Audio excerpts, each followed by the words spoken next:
Hey, it's Larry Osborne here once again as we continue our look through church governance and how you can have a healthy team, no matter what size your church and your board might be. Guard the gate on one side, make sure you have the right training is a second step. But a third thing that makes for a healthy governance team is a governance team that is doing the right things and thinking of themselves in the right way.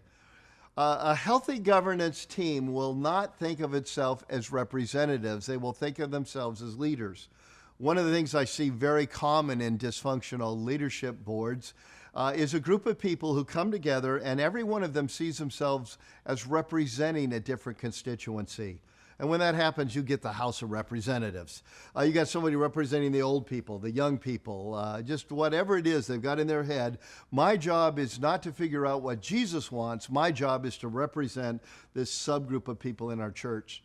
So one of the things we work on from the very beginning with our leadership team members is to make sure that they come aboard realizing their number one job is to discern what Jesus wants, not what their friends want or any special constituency wants. And what you will end up then with is leaders instead of representatives. Just the language of representative ought to send chills down your spine, cause your hair to stand up. When people say things like, well, this group, well, all the old people or all the young people or any phrase like that, that's a hint that they're asking the wrong question. They're asking, what does the constituency want? They're not asking the question, what does Jesus want? Leaders, not representatives. Now, the second thing you want to make sure is that they see themselves as co-workers, not supervisors. And let me explain this.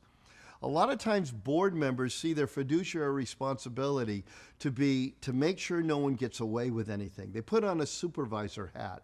And the moment I put on a supervisor hat, I am now in a mode where I am, first of all, making sure you don't get away with anything. And then second of all, I'm not looking at the positives to help you with, but the negatives to improve in your life. Think of some review you've maybe had with a supervisor. No supervisor ever feels they've done a good job in the review if they don't at the end of the day say, hey, here's 3 things to work on. So the focus becomes negative, if you will. And I find that boards get very dysfunctional when they separate themselves into the adversarial role as we're the supervisors, you're the employee, and we're watching over you. Far better is we are co-workers in this together. Now that still means that hard things will be said, that still means there will be accountability, but it's coming from a completely different place. When it comes this way, you have conflict.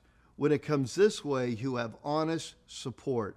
You have honest vulnerability. You have iron sharpening iron, and it'll make a huge difference. So I want to encourage you to make sure that the leaders on your team understand what their role is. They are to be leaders who ask, what does Jesus want? Not some group that I'm representative. So when you put your leadership team together, make sure they get these 2 things right. Their job is to be leaders, asking what would Jesus want us to do, not some group that I'm representing. And second, they understand that we're in this thing together. This is not a supervisor type role where we're watching to make sure no one gets away with anything.